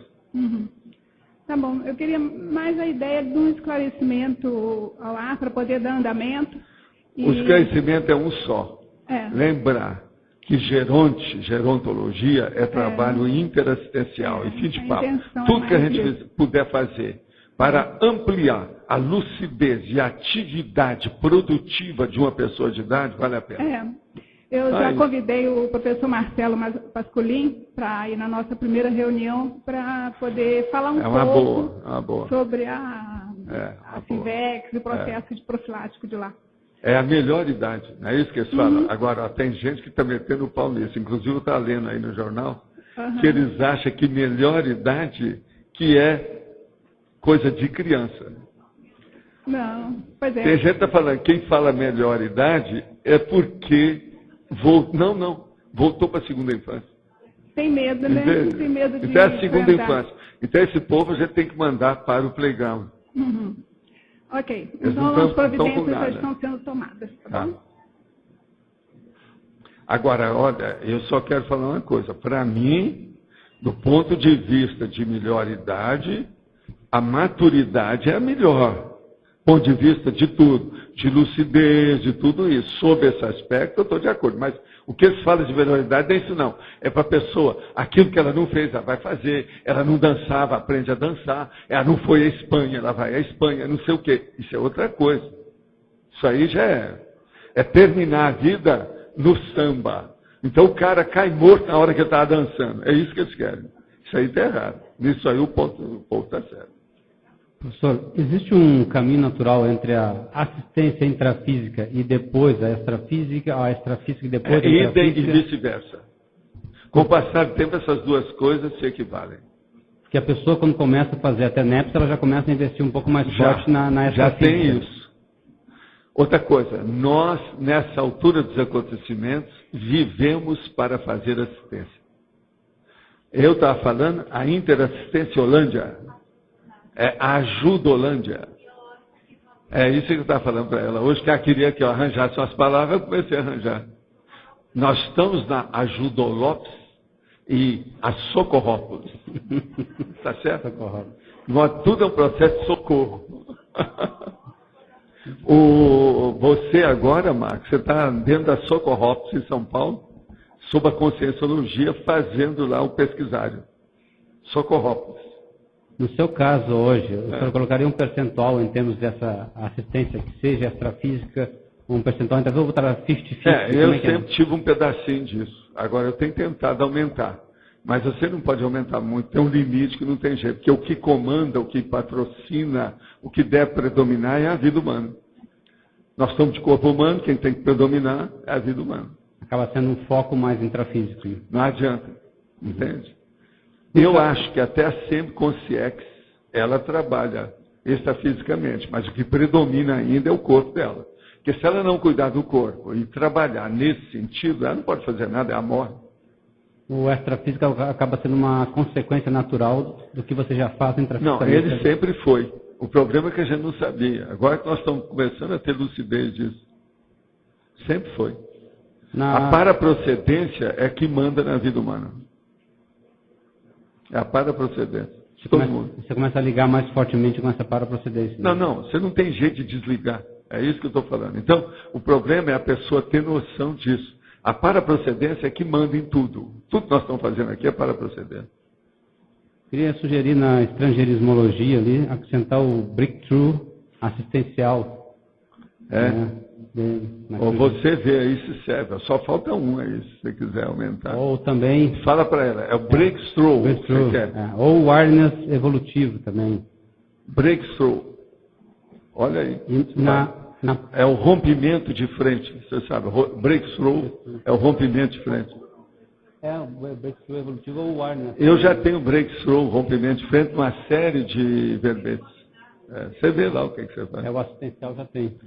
Outra questão na politicologia também, além da democracia, a assistenciocracia e a parapsicocracia também. Sim. Isso aí a gente põe na opção. Aí eu preciso de ver. Se já tem 7, eu preciso de ver se vale a pena. Para não estar repetindo tanta coisa rebarbativamente. Porque por enquanto só tem a democracia. Então vale a pena. Eu acho que tenho 5 sugestões aqui. Assistenciologia, assistenciocracia, parapsicocracia, conscienciocracia, meritocracia e proexocracia. Se deixar por conta dele, ele põe todas elas e repete em todas. Você já viu? Não pode, tem que ir com calma. Tem que selecionar isso mais. Outra coisa, vai sair agora o DVD, tá certo? Você pega, coloca o FAD em tudo quanto é cracia e faz uma listagem para você. Que aí você vai ter já dezenas de cracias. Vale a pena, é tudo da politicologia. É só colocar as 2 sílabas, cracia, que a pessoa vê tudo. Pode falar, o que vocês querem falar aí? Escuta, eu tenho algumas perguntas. Eu sei que você está afobadinha para falar, não é isso? Mas deixa eu falar o tertuliário que vai dar tempo. Eu só tenho 15. 15. Não, são 15. Presta atenção, de 3 a 17 são 15 na minha terra. Então, 16. Pode falar. Faz favor. Bom, gente, nós estamos aqui para divulgar a questão da promoção do tertuliário. A gente está com 15% nos produtos do tertuliário que nós desenvolvemos para o Cipro. Então, tem bolsa, tem caneca, prancheta, camiseta, jaleco. A gente está com uma mesinha ali no fundo da sala. Para quem tiver interesse após a tertúlia, pode passar ali que a gente vai estar vendendo. E também convidar vocês, mais uma vez, que a gente continua com o mutirão dos 400 amigos. Para quem tiver disponibilidade financeira de R$60 mensais, de fazer a doação através da inscrição no programa Amigos. Quem não tiver R$60 mensais, pode dividir a cota com outras pessoas e pode deixar o nome com a gente também, que a gente está vendo quem pode contribuir com 20 ou com 30 e fecha uma cota. A gente já tem uma lista de algumas pessoas e assim quem quiser doar mais também pode nos procurar e deixar o nome na lista, que depois a gente entra em contato para fechar a cota de R$60 mensais. Queria lembrar também que nós começamos ontem o nosso Sebinho, beneficente. Nós já conseguimos arrecadar R$334 para o tertuliário. Então, como é que funciona o sebo? É a pessoa que não tem um livro em casa, que ela não está lendo mais, um livro novo ou seminovo, nada muito assim, passado. A pessoa que tiver disponibilidade e não quiser mais o livro, faz a doação aqui para o nosso sebo e nós revendemos com 50% do valor de mercado. Tá ok? Nós já vendemos então R$334 e recebemos agora da Karina também mais um livro de doação, que é o Psicologia Organizacional, um livro em espanhol muito bom. Então, livros importados em inglês, espanhol, francês, a gente está recebendo muita coisa. Então, se o pessoal continuar, tá certo? É uma forma da gente estar colaborando. Obrigada. Só para lembrar que a gente está com um cafezinho ali atrás, cortesia do programa Amigos da Enciclopédia. Quem quiser também pode ficar à vontade. Por favor. Professor, a minha dúvida é a seguinte. Já me aconteceu de ter uma projeção no ambiente extrafísico da minha casa e ter várias consciências parapsicóticas lá, que eu julguei que eram parapsicóticas, e eu tentar promover para elas algum fenômeno que não é possível na dimensão física, com a intenção de que se dessem conta disso e que, portanto, deixassem de ser parapsicóticas, mas isso não surtiu nenhum efeito. Não, para trabalhar com parapsicóticos, você tem que sair do corpo muitas vezes, uma depois da outra. E outra coisa, tem que ter uma assistência de vários amparadores que tomam conta. Geralmente tem um local que você vai sempre no mesmo lugar para atender as mesmas consciências, as consciências. Isso é que é a técnica.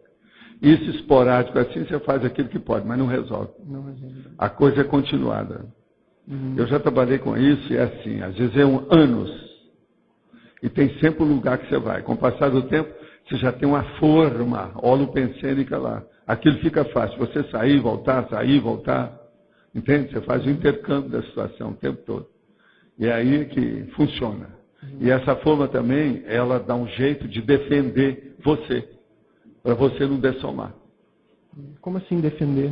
Defender por causa da energia. Esse negócio de sair do corpo toda hora e voltar, isso é um perigo. Você pode ficar por lá. Tá certo? Ô, gente, então eu vou responder aqui as perguntas. Eu tenho só 15. Poderia explicar como se procede no autoencapsulamento e no caso de um heteroencapsulamento com a finalidade de resgate extrafísico? Quais seriam os passos da técnica do resgate? Já estudei a técnica do resgate 700 experimentos, mas fico sem compreender na prática. Olha aqui. Desista disso, que ninguém vai fazer resgate sozinho. Lá eu falo isso, falo no Projeciologia, eu falo em vários lugares. Resgate extrafísico tem que ter uma assistência de amparador. E quem comanda, governa, administra o processo do resgate é consciex, amparador. De modo que estude bastante. Se você tiver mérito, o amparador vem e vai te ajudar. Você sempre comenta que a vasectomia é uma mutilação. Em que isso prejudica especificamente? Minha companheira não pode usar pílula e usar a minha camisinha é uma coisa muito chata. Por isso pensei na vasectomia. Pelo que pesquisei, as pessoas que fizeram comentam a melhoria na sua vida sexual. Pode me esclarecer isso? Olha, é bom você ouvir mais. Você ouviu pouco. Olha bem quem que é que já teve. Você nunca ouviu ninguém reclamar que fez vasectomia, que depois deu isso, deu aquilo. Você tem que lembrar o seguinte, vai mexer no machismo do homem, que é o hormônio, processo de testosterona. Toda a vida hormonal da pessoa vai ficar alterada, vai travar o processo. Alguma coisa acontece com isso. Agora, pior, o que acontece mais comum aí, é que depois a pessoa quer ter filho e não tem mais jeito. Morreu a mulher do cara, ele casa com a menininha que está doida para ter filho, e como é que vai ser? E ele não tem mais jeito. Então, tem uma série de condições disso. Agora, o que eu quero dizer é o seguinte, nos estudos que a gente tem na biologia humana, toda mutilação não vale a pena. A biologia não admite mutilações. É um negócio difícil. Então, qualquer cirurgia que você for fazer, qualquer corte, qualquer coisa que o bisturi vai entrar no seu corpo, pensa bem, pensa antes. Isso é um perigo. Tem que examinar bem o que vai fazer. Todo tipo de cirurgia tem que ser muito pesquisado. E não é só cirurgia, não. Uma anestesia geral deve ser pensada. Tem áreas nos Estados Unidos que quando a pessoa vai tomar uma cirurgia geral para qualquer coisa, até para mexer no dente, faz uma reunião de família antes. Gostaria de propor o termo voluntário, que é o voluntário obrigatório. Esse é termo utilizado na situação onde a pessoa presta serviço voluntário independente da sua vontade, mas que serve. Não, nós não queremos saber disso não. Poderia citar a pessoa, voluntário está parecendo um vomitório danado. O problema todo é o seguinte, a gente não pode forçar não. Voluntário já está mostrando que é a pessoa que tem a vontade dela que manda. Agora, voluntário obrigatório, não existe isso. I'm sorry. Eu não estou de acordo com a sua ideia, não. Melhora a criatividade. Essa não pegou, para mim. Gente, vocês estão notando a lógica? Voluntário é a vontade da pessoa. Agora, você vai forçar contra a vontade, acabou o voluntariado. Então, você põe assim, ó, você quer? Faz o escravisório. É o escravão. É isso que você está querendo, está errado. O que é isso? Hein? Não, compulsório isso já tem opção de coisa, mas veja, é a própria pessoa que faz a compulsoriedade. Mas o voluntário está andando compulsório para funcionar. Como se descobre a procedência, a paraprocedência extrafísica da consciência? É através principalmente de retrocognições e a pessoa pensar sobre o processo do curso intermissivo. Primeira pergunta que deve fazer para você. Você fez curso intermissivo? Responda isso para você mesmo. Faz uns 3 meses que deixei de comer alimentos à base de trigo, soja, amendoim e crustáceo. Diz que fiz exame de alergia, o Raster, e constatou que eu tenho alergia a esses alimentos. Também deixei de comer chocolate e tomar café. O que devo fazer para compensar a minha dieta? Visto que perdi uns 6 quilos em 3 meses. Meu peso é 60 quilos, tenho 1,62 m. Você está ótimo. 1,62 m, 60 quilos, está ótimo. Agora escuta, olha aqui. Você não está perdendo muita coisa não. Crustáceo, chocolate, café, você não está perdendo nada disso. Isso aí até é bom. Eu não uso nada, a maioria dessas coisas eu não uso comigo. De modo que, vá em frente. Agora, ó, procure, tem outras frutas, tem outra condição, vê o que você não é alérgico. Todo mundo tem alergia. Tem que examinar quais as alergias que a gente tem e aquelas que a gente não tem. É possível a Consim promover um EV?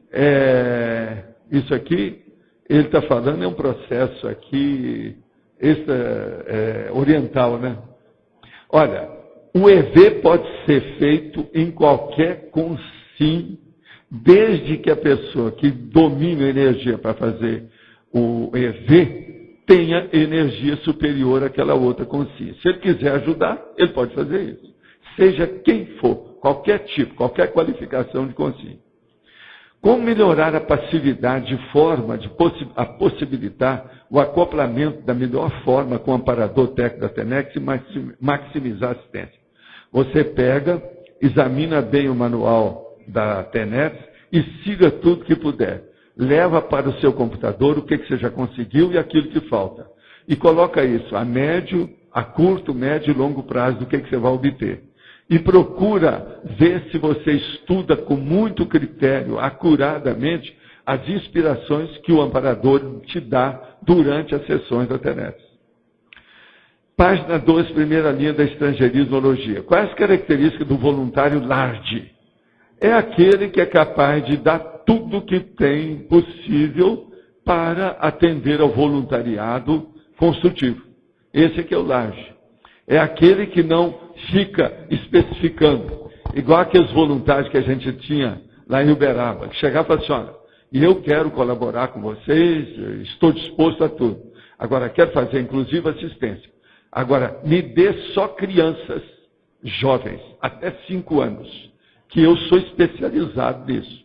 Às vezes não tinha ambiente para isso, não dava para fazer para a pessoa. Então, assistência, a gente não tem que estar escolhendo cara, não. Tem que ajudar aquilo que aparece. Isso aqui é o ideal, voluntariado é isso. Poderia diferenciar o paravoluntariado da Consim e da Consciência? Sim, nós já falamos aqui durante essa textura toda, né? Mas só para lembrar, falando outra vez, que o paravoluntariado da Consim diz mais respeito quando a pessoa começa a praticar a TENEPS e chega na UFIEX. Para começar, né? Tem mais outras coisas. Eu sinto vontade de ajudar pessoas. O que o senhor sugere que eu faça, em primeiro lugar, do ponto de vista da conscienciologia? A primeira coisa é ver o seu perfil, examinar isso aí com calma. Uma boa coisa é ver o conscienciograma e ver os seus skills, quais são os seus potenciais. E aonde que você pode funcionar mais. E aonde você está, você vê como é que você pode colaborar. Agora, sempre é bom ouvir outras pessoas que vão, às vezes, te recomendar. Pessoa que te conhece, que sabe como é que é. Mas primeiro tem que fazer o levantamento da sua ficha conscienciométrica, o conscienciograma.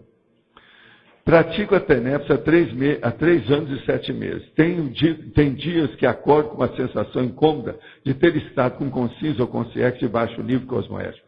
Não sei explicar direito, mas parece que já fiz parte daquele grupo em outra vida, mas agora sei que aquilo é errado. Mas me dá um tipo de medo estranho quando penso em alguns lugares, como locais de prostituição, drogas, etc. Depois que faço a TENEPS, a energia muda e todo incômodo desaparece. Por favor, me explique. Estou sentindo que as consciências que esquei à noite estão me sentindo, ou é alguma coisa minha. O mal-estar é de rapport que faz com os lugares quando penso neles. A primeira coisa é o seguinte, procure fazer o desligamento que nós chamamos mais de desassimilação simpática com as consciências doentes. E fique só com o amparador. A hora que você começar a pensar nesse lugar, pense no amparador, que assim você vai fazer uma interação maior com ele, ele vai evitar, ou vai ajudar você a evitar o assédio dessas consciências do seu passado.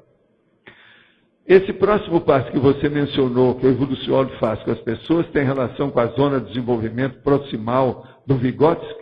Vygotsky faz parte dos paravoluntários da Conscienciologia. Ora, Vygotsky está na moda dentro do academicismo. Muita coisa dele, na época que ele viveu, eles não deram valor nenhum. Depois começaram a descobrir. Ele está na moda. Vamos ver quanto tempo isso vai permanecer. Agora, que o homem tinha suas razões, numa série de manifestações e técnicas dele, ele tinha. Agora, não é bem assim, né? Se ele fosse bom, já teria visto os processos da energia consciencial, do EV, do Estado lá, porque na Rússia, na Prússia, naqueles lugares todos, na Ucrânia, tudo tinha isso. E ele veio de lá, né? De modo que não é assim. Ele não teve curso intermissivo na ocasião, não. Tira o cavalo da chuva. Mas hoje parece que ele está trabalhando seriamente. Gostaria de saber quando o senhor percebeu a existência, importância e resultado do EV, pois no livro Viagem Fora do Corpo, Robert Monroe, página 175, ele fala de escreve. Ele descreve o EV, mas é outra coisa que ele fala. Eu já falava nisso antes dele. Qual a influência daquele autor na constituição da projeciologia? Não. Ele ajudou alguma coisa, mas não resolveu nada. O EV, eu já tinha escrito antes do livro dele sobre isso. O estado vibracional não foi ele que criou, nem falou, não, nem eu. Isso já vem de muito tempo. Agora, o que se passa? Eu já usava isso em vidas anteriores. Um monte de esperto, de evoluciólogo, já usa estado vibracional numa série de vidas que eles já tiveram há mais de milênio. Isso é antigo. Não é da agora, não. E outra coisa, na verdade, não fui eu que criei. E nem o Robert Monroe. Nada disso. O processo vem de trás. Outra coisa, Robert Monroe, ele falava mais do estado vibracional, que é a vibração da pessoa fazer descoincidência. Não é bem isso que eu falo, não. É diferente. É a vibração, a hora que começa a vibrar, que a pessoa vai deixar o corpo. Entende? Parece, é estado vibracional, igual aos outros. Mas não é esse que nós falamos, de você fazer em circuito fechado, dominar a situação, exteriorizar, saber a energia, para onde vai, a sua vontade, como é que canaliza. Ele não via nada disso. O Robert Monroe não sabia nada também sobre assediador, nada disso. Ele não era do ramo, ele era um engenheiro. No contexto da assistência, durante o paravoluntariado, existe o papel de estágio, observadores de agentes mais gabaritados. Como funciona isso? Através do interesse e afinidade é fácil observar, aprender abordagens assistenciais? Olha, não há dúvida. Se você começar a ajudar os outros, todo mundo que está ajudando os outros vai ajudar você. Os afins se atraem. Se você começa a ajudar os outros, é junto do assistido que os amparadores vêm assistir você. Então, se ajudou o assistido, você vai ser ajudado pelos amparadores, inclusive aqueles amparadores do assistido que estão tentando ajudar. De modo que essas coisas todas é trabalhar. Vamos trabalhar com a assistência, que a nossa assistência que a gente recebe aumenta.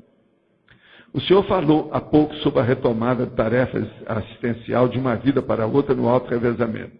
Gostaria de saber quais os principais pontos para detectar qual era esta tarefa e acertar mais no voluntariado, no paravoluntariado. Qual a técnica, quais ações, como detectar? Senti um banho de energia quando pensei na TENEPS. Então, começa por aí. Sabe lá se você já não fez alguma coisa parecida com a TENEPS em outra vida? Tudo é um processo da gente ver o que é. Nunca se sabe. Agora, o problema todo é o seguinte: você domina bem os chakras principais? Você sabe conduzir as energias? Você já viu as 40 técnicas e manobras da energia consciencial? Entra por aí que você pode ir longe com isso. Meu questionamento dentro da questão que a colega levantou sobre a união das ICs, como fica a questão do isolamento da matriz da Evolucim, longe da matriz energética da CCI? Não tem nada de isolamento, não. O povo está sempre aqui, nós temos contato o tempo todo. Lá é uma matriz da Evolucim. E você deve perguntar, como é que fica a matriz da internacional, lá da IAC? Lá em Portugal, é a mesma coisa, nós tudo temos. Outra coisa, como é que fica, por exemplo, a unidade lá dos pesquisários lá de São Paulo, lá na capital de São Paulo? Tudo isso são cognópolis, umas maiores que as outras.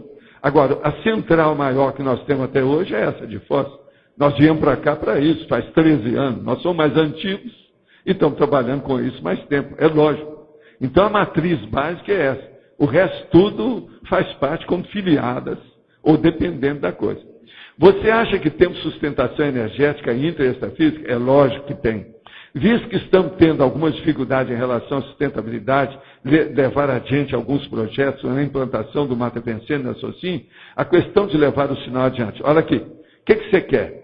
Vocês estão trabalhando aí na Evolucim em Porto Alegre. O que vocês querem? Porto Alegre não é fácil. Tudo é um processo gaúcho. Se vocês não colocar gaúcho no meio disso, nada funciona. Tudo no Rio Grande do Sul é assim. Não tem outro jeito. Eles são muito provincianos e interiorotas dentro da situação. É difícil. Eu já falei aí. Mas veja, foi aí que apareceu, por exemplo, aquele outro IPC. É aí que está a Evolucim. Os gaúchos formam uma das maiores comunidades na comunidade nossa aqui em Foz. É de gaúcho. Quem trabalha mais perto de mim é um monte de gaúcho que trabalha comigo. Gaúchos e gaúchas. Então, veja, existe muita gente predisposta a esse processo. Não pense que se está assim, não. Agora, uma coisa muito interessante. Essa semana eu já falei aqui 2 vezes, inclusive no Pascalini, que é um gaúcho que está nos ajudando, inclusive em questões políticas atualmente, aqui nas coisas nossas. E ele é de lá do Rio Grande do Sul, Pascalini. Olha bem, vocês aí, a Evolucim, pensa no Pascalini. É uma boa, que esse aí hoje é um grande amparador dentro dos nossos processos. E ele é gaúcho. Eu conheci pessoalmente, o homem era fora. Agora, gente, eu quero dizer para vocês que hoje nós temos 19 verbetes. Pessoal, vou ler as pontuações e os recados. Votos online 13, perguntas respondidas online 18, perguntas presenciais atendidas aqui no auditório 15 e assinaturas no livro de presença 100. Os recados são na seguinte ordem: Sandra e Yuri, Rosa, Flávio, Flávia da Mega Store, Ricardo das Imbecis e Fernanda. Vamos ler agora os verbetes. Primeiro verbete: paradoxo, amizade, debate. Para percepto. Para polimatia. Ponto evolutivo. Precedente. Primado evolutivo. Primeira ação. Prioridade. Realidade inexcluível. Agenda vazia. Coabitante. Coativação atributiva. Coleta seletiva. Consciência retardatária. Consim problema. Hibernante. Inconcretude. Megapeso e melex.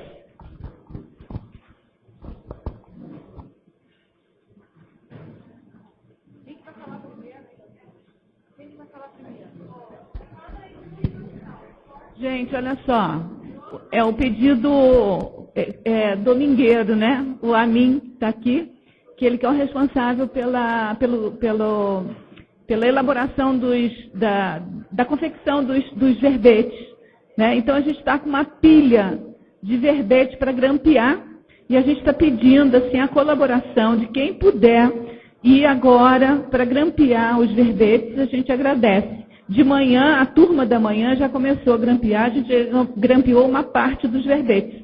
Mas ainda faltam muitas pastas de verbete lá para grampear. Tá bom? Então, quem puder ir agora lá para grampear, o professor Amin está ali.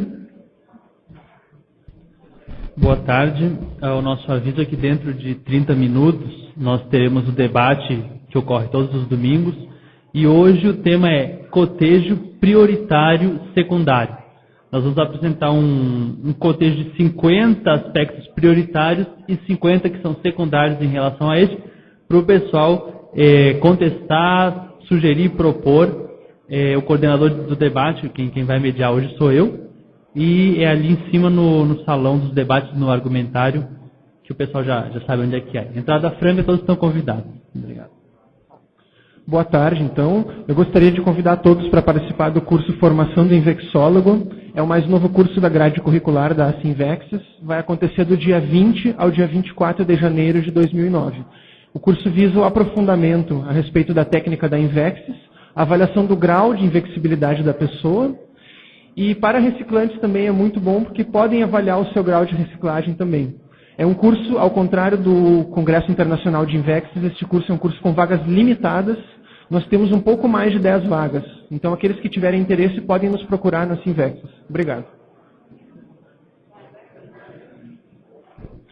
Gente, meu convite é para o curso avançado de TENEPS do professor Valdo Vieira, que nós já temos 262 inscritos até hoje, e então temos menos de 100 vagas para serem preenchidas, e R$ 350 à vista, podendo ser parcelado em 3 vezes.